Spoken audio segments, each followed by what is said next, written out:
Welcome to TVBOX Academy. In this lesson, I'm going to show you how to master Camtasia's features and become a screen recording pro.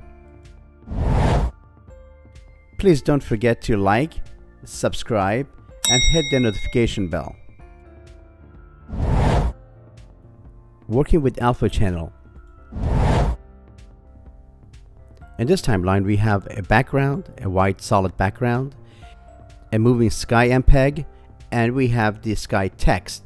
And what we want to do is we want to put this together and make sure the sky overlays the moving object, which is the clouds. Let's arrange these clips and put them in order. We're going to put this over the white background, and we're going to put the text over the moving cloud. Make sure they have the same length. And when you play it back, you see the sky is over the cloud, but we want to mask it. And in order to do that, it's really simple. You just have to select the text and then go on the little eye icon, right click on it and select the alpha, and that's how you can mask it. So when you play it back, it shows that the sky is being seen through, and you can see the clouds moving. And this is a beautiful feature in Camtasia, as you can do a lot of different effects with this. And if you add like a drop shadow effect to the text, you can give it a little bit of dimension, and it looks cleaner and looks kind of raised from the screen. And that's such a beautiful effect. And there's a lot of other stuff you can do. You can add motion blur to it. You can do you can raise the opacity. You can use the offset to kind of adjust the way you want it to look. And it's solely up to you how you want to utilize this in your project. Let's move to the next one. Text message. Now this is a very cool feature. I like this effect. Let's go to the library and type in notification and select the white one. There are two of them. Let's click on the white one and drag it down to the timeline, and let's shorten the length because we want it to appear and disappear.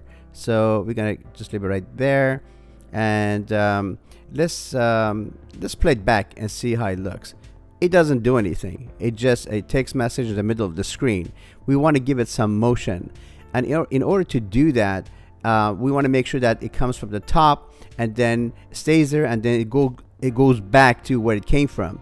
Let's change the message to coming from TVBOX Academy, and the message, let's write down, please like and subscribe. Just kind of make it kind of real. And we don't have to do anything with the color.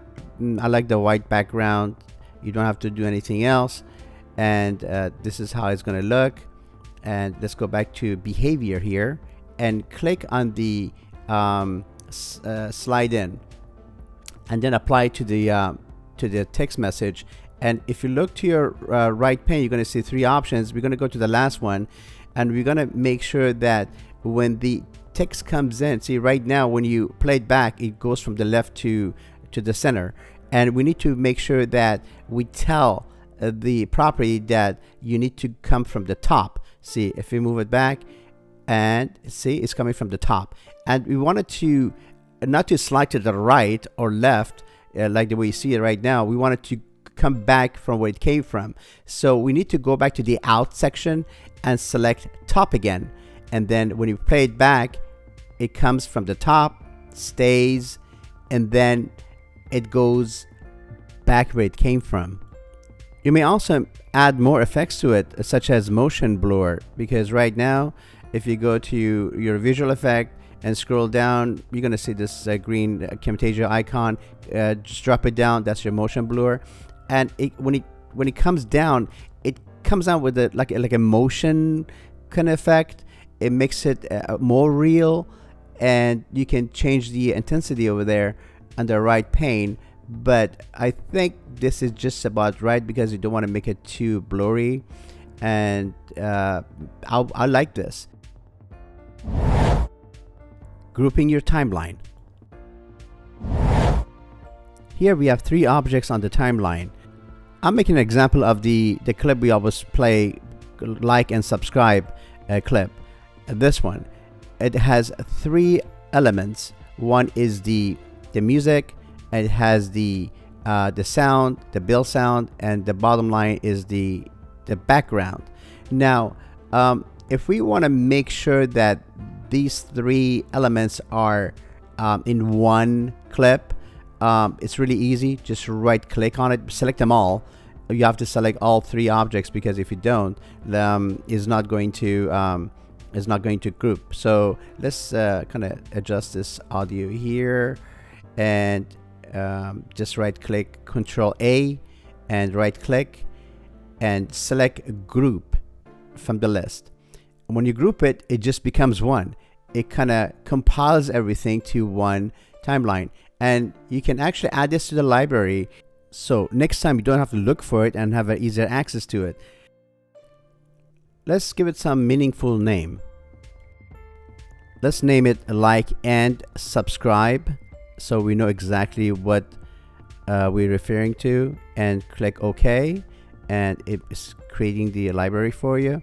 And as you can see, it's been added. So next time when I want to add this to the timeline like this, I can also decompile that by right clicking on it and go to ungroup, and I get all those two other elements along with it. And if I want to group it, I have an option to group it, and this way I don't clutter my timeline with all these different projects inside the timeline. I can actually make it just one clip on the timeline, and it helps you allow to organize your timeline more efficiently. Autosave. Now this is a very important subject to talk about. Autosave. A lot of times you do a lot of work, a lot of things in your library or media, and you just forgot to save it.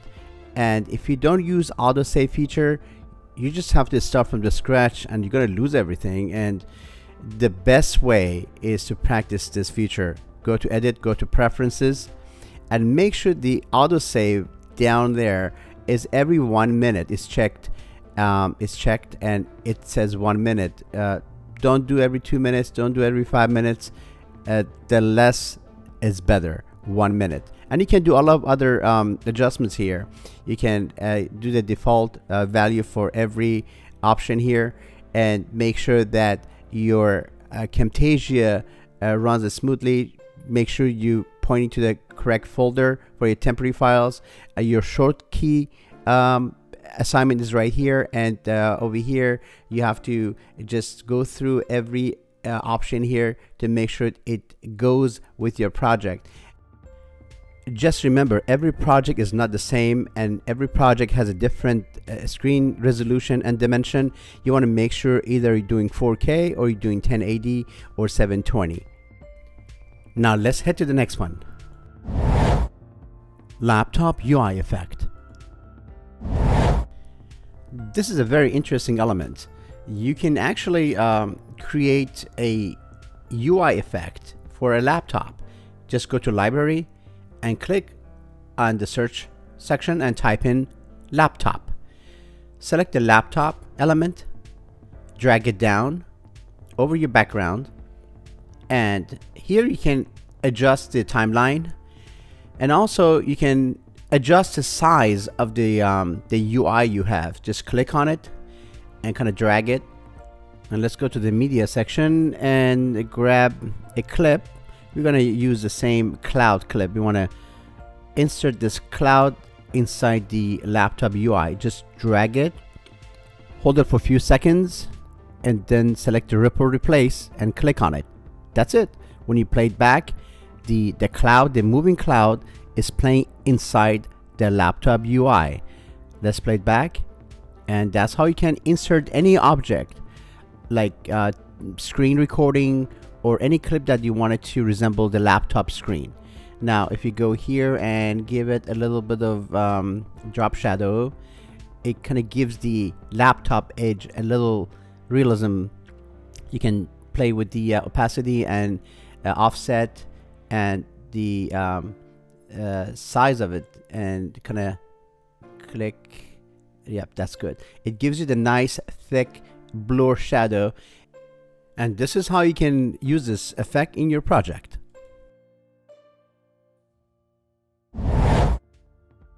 Behaviors. Here I'm going to show you how we can use behaviors for callouts and annotations. Here we have a blue arrow that's pointing to a section, but we want this arrow to ease in, point, and disappear. So in order to do that, we have to use behavior. Let's click on it. Let's select slide in, apply it to the arrow callout, and we just gonna go and run it. Yes, it comes in and it goes to the right. Yeah, it slides to the right, and we don't want that because we don't want it to fly through the screen. We want it to ease in, stay there. We can give it the option either to fade or to actually go back. In order to do that, we have to go to the section here and make sure the duration is none. Click on it and go to the out, and here we can select from the drop down list. We're going to select fade out because we want it to fade when it exits. So when it comes in from the left and then stays and then it fades out. This is how we want it to adjust it. Kind of adjust the clip with the because you can adjust the speed too if you drag the clip. Now we can use other behaviors like jumping or pulsing. Any of these behaviors can be applied. So for example, if we apply this effect to it and drag it to the arrow clip, it gives you other properties. And if you click on it, it kind of comes in, it kind of bounces up and down, and then it fades. It gives us a nice effect, a kind of little animation there. But if we choose also the same fade there, it fade with it, because you have an option to in and out for any of those objects you're dropping in from the behavior section. So it gives you a lot of flexibility to select the right behavior for your annotation or callout. Ripple delete. Now this is a very useful tool when you're doing your edit. So let's say we have this clip here and we want to take away this section from the clip, and we wanted to make sure that it starts from here and right there. Of course we can click on cut here or S to cut it and drag it to the section we wanted to start, like before this screen here, right there, right over here, and then click the clip on the right and then click on the cut, and it cuts it. And then when we delete that section, imagine what happens here. Once I delete it and click on delete, there's going to be a gap. When we put it together, hey, the audio is not sync because the audio length didn't cut with the actual video. We want to do a ripple delete. Ripple delete is a way for you to delete without losing the audio sync. So we just have to undo everything, Control Z it, drag the little color, red color thing on a marker here, drag it to the point that you want it to delete. It gives you a little blue area, and do ripple delete. Just click on it, and as you can see, the audio and video remain in sync, and you didn't sacrifice your audio clip in the process. And that's what I call saving time. Remember, ripple delete when you do your next edit. Stitch. Here we want to use the stitch tool to join two clips together. Over here we got two clips. Let's try to apply an effect to it. Scale up, drag it down, put it on one clip, and you just can't put it in the middle because either wants to go to the left or to the right one, and we can't do anything with it. So when you play it back, it shows the scale up and then stops right there, and it doesn't look too good. and I cannot even make it go across the clip. And this is where the stitch comes in to solve the issue. Let's Control Z it and select the second clip and right click, and from the menu select Stitch Selected Media. And from the stitch, as you can see, both clips are no longer separated. They become one clip. Apply the effect where you want to put it. Let's put in the middle where that little line is. And now we can drag the duration of the effect. We can adjust it the way we want to. And when you play it back, as you can see, let's drag it to the left here, gonna increase the duration. When you play it back, how easy and smooth it plays back. And that's how you can use the stitch tool to join two separate clips together and apply the effect to it to play back smoothly. Let's jump to the next one. 3D rotate.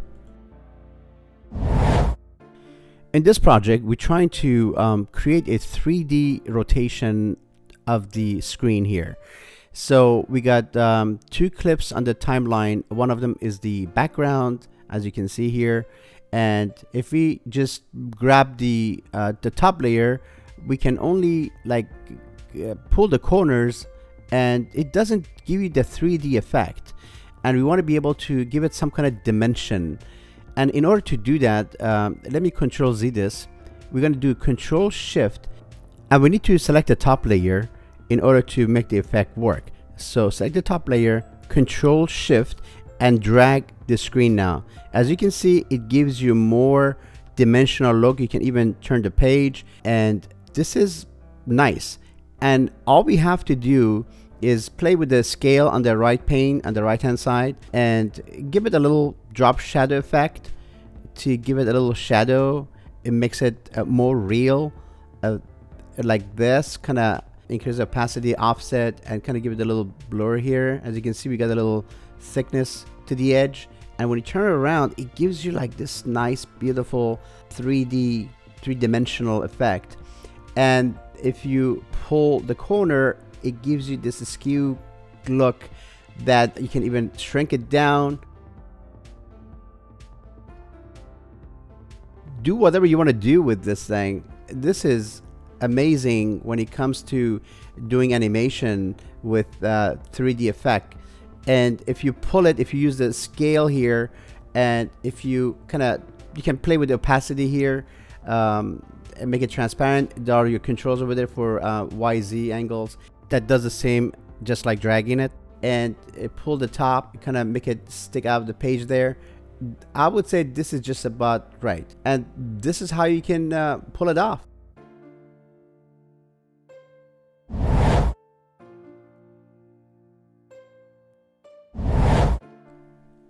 In this scenario, let's say you have a high quality 4K video, but your PC cannot handle it. And the best way to overcome this issue, to save your resources, your memory and your CPU and your GPU, the best thing to do is use a thing called Proxy Video. Just click on a video clip and select Proxy Video there. And you're going to see the green bar. When a green bar is finished, that means that high quality video is now at the low resolution, and it gives you a lot more speed without sacrificing your resources. Now this clip is playing smoothly. Now let's go back to the BMW one and go to the BMW clip.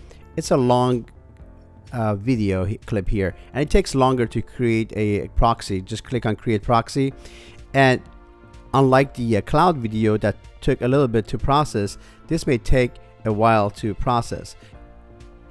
If you look at the green indicator, it shows it still is trying to complete the process and convert this to a lower resolution. This is going to take longer. We're just going to go ahead and cancel the process. Just right click on it, go to Video Proxy, and delete a Video Proxy, and this cancels the process.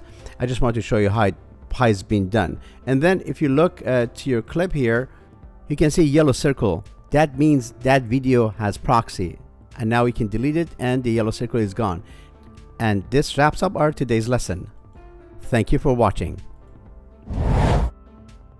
Please don't forget to like, subscribe, and hit the notification bell.